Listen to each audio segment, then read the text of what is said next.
At least some of them he would see again someday, because he had a good, strong feeling in his heart that, yes, although we can't tell a man's heart perfectly, it looked to him that those people would still make it to the resurrection. Okay? So there's hope there. And that's the thing that I'm trying to get across here tonight as well. As bad as it looks now, and it really does look bad, this is probably almost as bad as the days of Noah. And if we find out that people aren't going to come out of this somewhat, I guess you could almost call it a trance that the Father put people in, sort of like the Nebuchadnezzar trance of Daniel chapters 4 and 5. If they're not going to come out of this trance, and this is a permanent state of mind, and this is a decree that Revelation 22:11, let the just remain just and the filthy remain filthy, and it's going to stay that way, then we're going to see a similar feeling in our hearts like Noah. And I believe that's why Noah got drunk when the boat landed, because he couldn't deal with it. The boat was landed, he probably figured, okay, my job's done. The Father, I got all the animals off. I think I did everything the Father wanted me to do. He probably, in his first grape harvest, he got drunk. Okay, that might have been it. He just couldn't take it. He just got drunk one night and had to get it all out of his system, had to blow off some steam, if you want to call it that. I'm just speculating there, but that's, some people say that sounds like a good reason. All I'm saying at this point is that there are those of us that love our families. Our families are as important to us as we are. If I make it to the resurrection and my family members are not there, I don't want to go through that pain. But then that's where the Bible also says, I shall dry your tears. So how do we know for sure these details that are coming? We don't. This is like Paul writes about the mysteries of these final days. We can't see this. But he does write, eye hath not seen nor ear heard the things that God hath in store for them that love him. Now, because Paul was to this third heaven, by the way he describes it, does that mean that he saw it and then was told, shut up, don't tell them, don't tell them the details, you've got to keep it a secret? It's possible. And that would be interesting, but because he saw it and became the great apostle that he was, in a sense, I would think, folks, if we're going through this without having seen it, think about it. We're standing with more courage and strength than Paul the apostle in some ways. Think about it. Consider when Christ talked to Thomas. What did he say to Thomas? Thomas had to put his hand in the Messiah's wounds, basically, didn't he? What did Messiah say? Thomas, blessed are you because you've seen and you believe, but blessed more are those who have not seen me and believe. So the same applies here with what Paul saw and what we have yet to see. We're going by faith. Remember, Hebrews chapter 11 is the faith chapter, and the Father makes no bones about it. He puts his people that had faith in him, he puts them up on a little bitty pedestal, doesn't he? He gave them a spot in Hebrews chapter 11 and praised them for having faith. Now, he's not a respecter of persons, but boy, he sure does show reward to those who stand for him in faith. And when I say it that way, I'm saying these are the people that gave their all. These weren't just your minor Bible characters. These were people that gave their all. They walked with the Father, as in some parts it's talked about those that walked with the Father. I think what I'm trying to get across here, everybody's scared to death of all what's coming. Fear is not of the Father, faith is.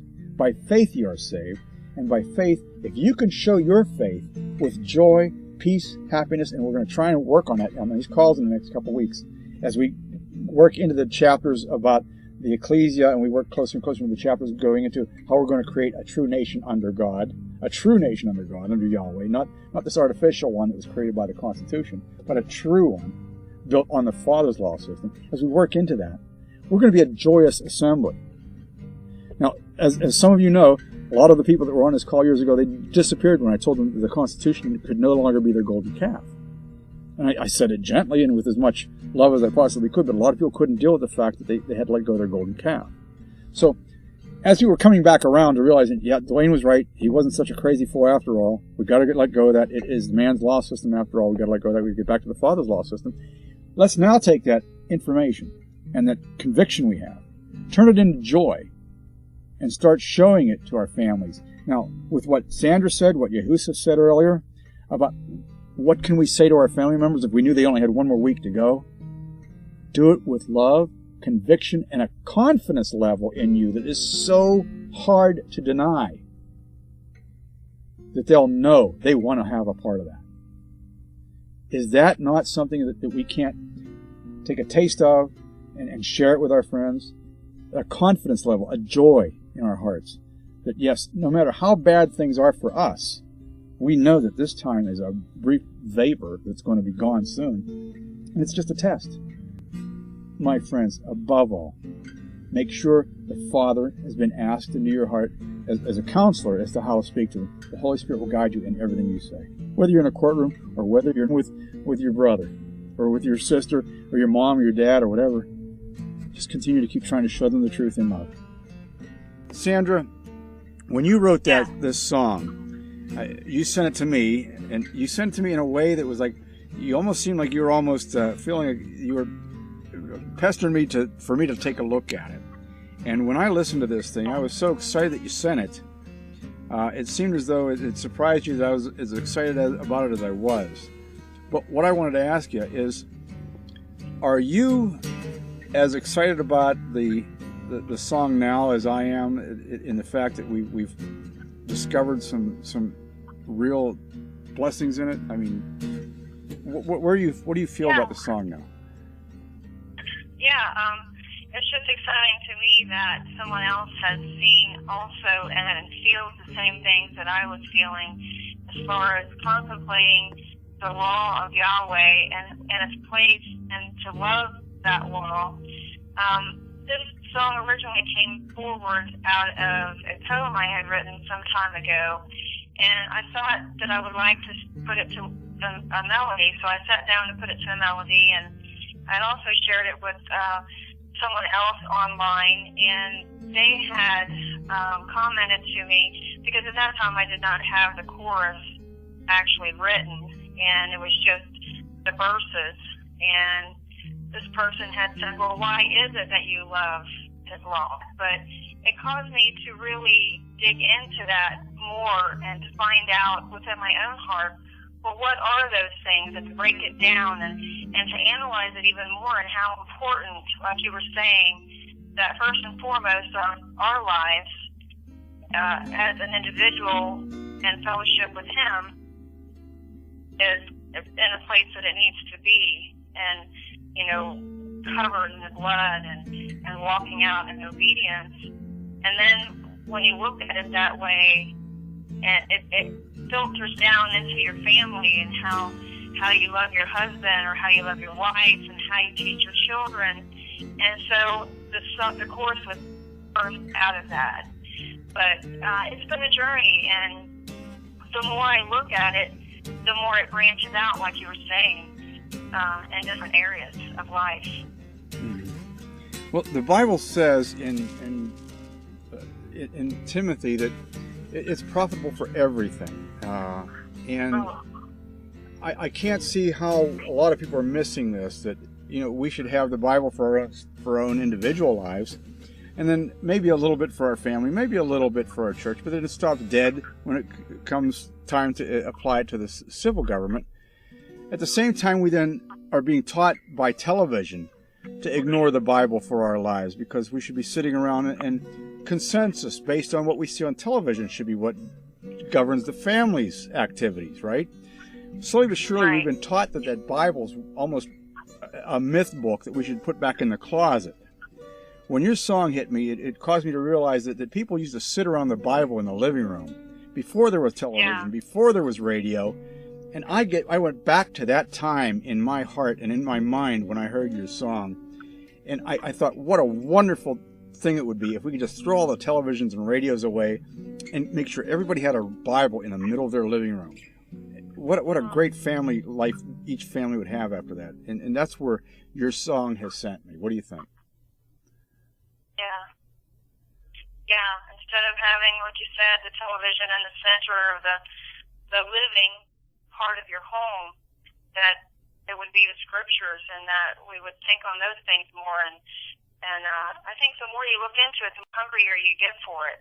Yes. And we don't realize that because we're so numb. Well, for me, Sandra, I could honestly say for everybody else here that have sent me personal messages in several different ways, personally and what have you, that they love your song and that it brings them goosebumps when they hear it and whatnot. But All glory to the Father, eh? But Sandra, we want to thank you for being with us and for bringing your song forward like it happened. Brothers and sisters, for those of you who haven't heard it, we're going to end this series with Sandra's song. This is Sandra Hall and her song, I Love Your Law. I love your law, your right rulings. They guide my soul in righteousness. The rhythms of your heart, oh sweet fellowship, beat after beat, breath after breath. By this we show our love when we obey you, and meditations of your precepts and statutes empower us, Almighty, to walk ever closer, follow the rhythms of your heart, living in your truths. They teach me how to raise my children, instruct me how to faithfully love my spouse, reveals what forgiveness looks like, and just how to walk that out. Oh, when it leads us on to restoration, gives us life and adds no sorrow. Yahweh, your faithfulness, a secure foundation. Yeshua.